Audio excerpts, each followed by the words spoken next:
Among the covalent bonds, we'll see, first of all, we'll see the factors which affect the covalent bond.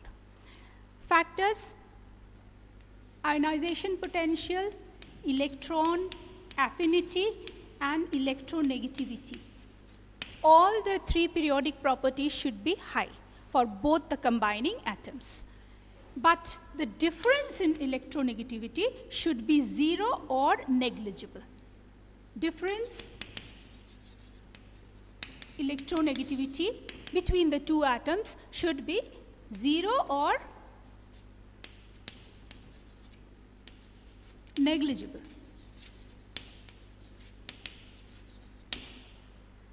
So electron affinity should be high of both atoms, ionization potential should be high of both atoms, electronegativity also should be high. But the difference in electronegativity should be 0 or negligible. If the difference in electronegativity is 0 for the same atom, suppose nitrogen-nitrogen, or hydrogen-hydrogen, or CCl4, CH4, these sort of compounds where the difference is hardly any difference at all, then that gives rise to nonpolar compounds. These are nonpolar, but this we have already dealt with. Now polar compounds are those, if there is difference in electronegativity between the two atoms, combining atoms, then what happens, you know what is electronegativity? The tendency of an atom to draw a shared pair of electrons towards itself. So if the electronegativity of one of the atom is higher, that is the tendency to attract the electron pair is more. Suppose HCl molecule. Hydrogen has 1 electron, chlorine has 1, 2, 3, 4, 5, 6, 7 electrons. When they combine, they form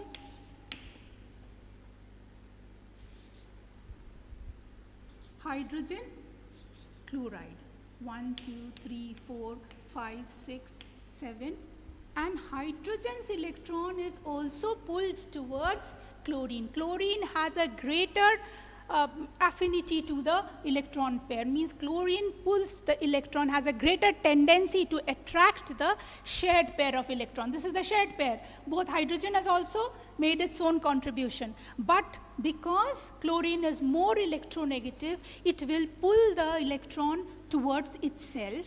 That is, there will be an increase in electron density towards. This is the partial displacement of a pair of electron. It's not total transfer. Had it been total transfer, it would be electrovalent bonding. So it is a partial displacement of the pair of electron towards the more electronegative atom. As a result, what happens? Electron density is more here, so a slight negative charge develops on this atom. And the hydrogen's electron, which is pulled towards chlorine, that is only one proton is over here, so this will develop a partial positive charge.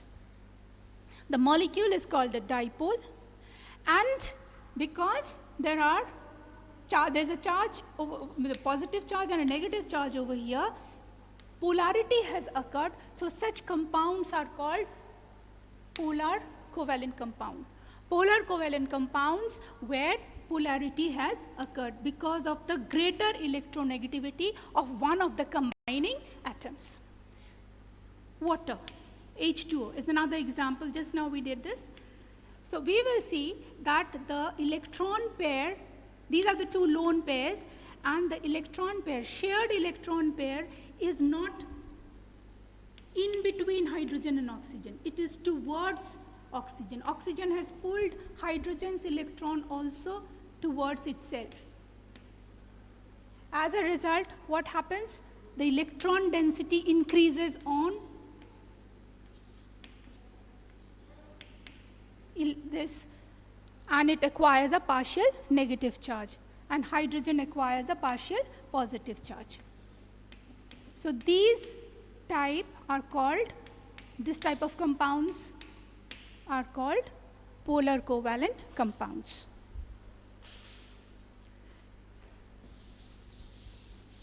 Next we will discuss another type of bonding in which sharing is taking place, but both the electrons, that is the pair of electron, is contributed by only one of the atoms. Now this is for class 10 syllabus only. This is 9th, can leave this. So coordinate bond, it is called coordinate bond or coordinate covalency. Because it is sharing of electrons, it is covalency, but coordinate covalency. Shared pair of electrons are contributed by one of the combining atoms. That is, both electrons of the shared pair, you know that a pair of electrons are shared in a bond formation. So both the electrons of the shared pair comes from the one atom which has a lone pair. So that lone pair is of significance in coordinate bond formation. Let us see some examples. Say ammonia.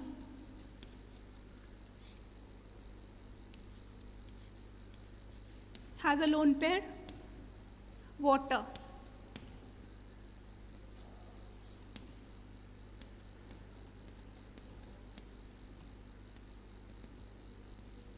Has a lone pair.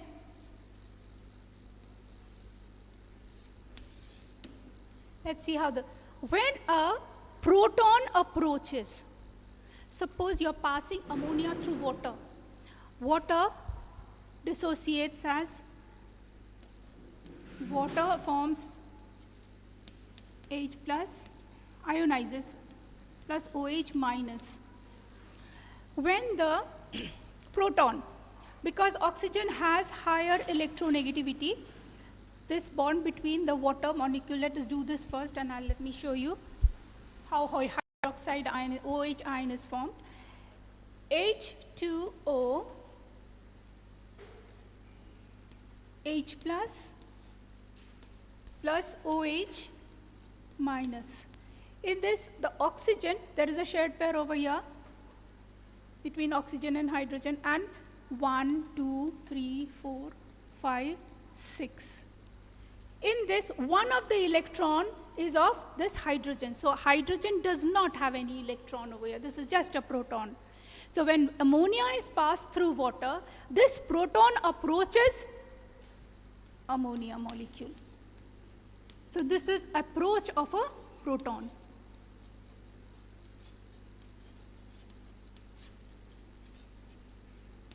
The first step is approach of a proton.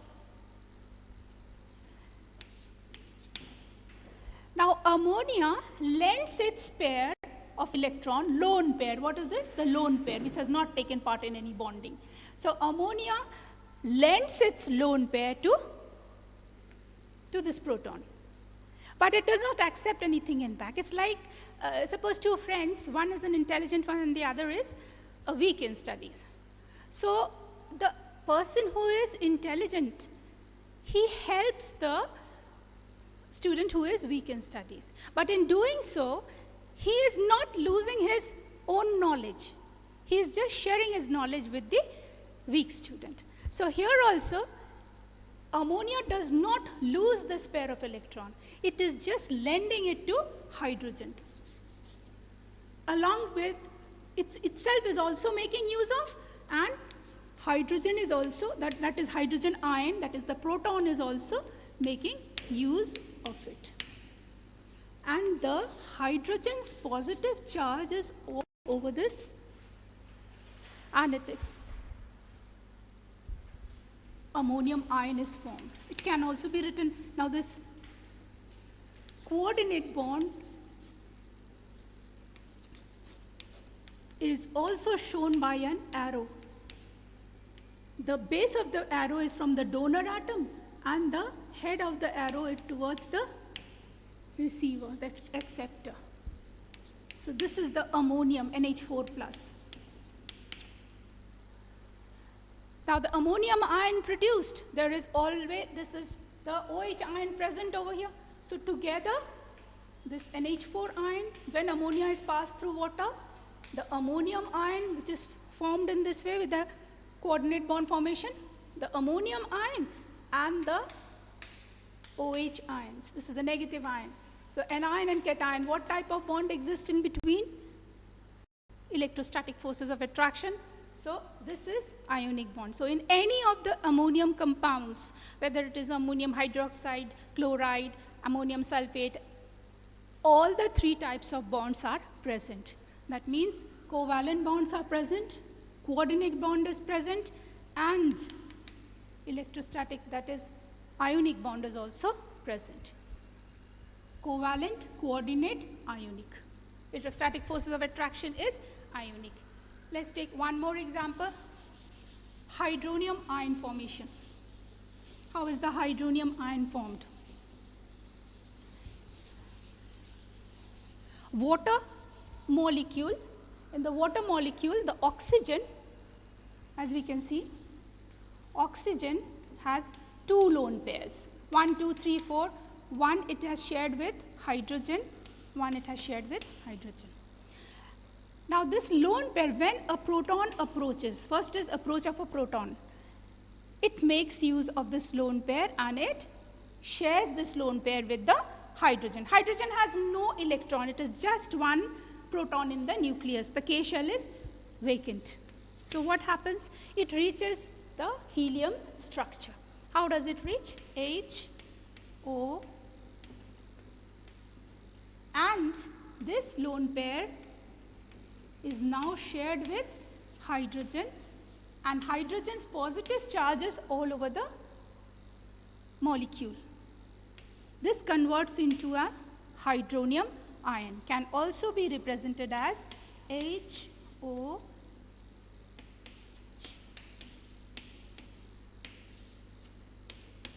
or H3O plus. This is the hydronium ion formation.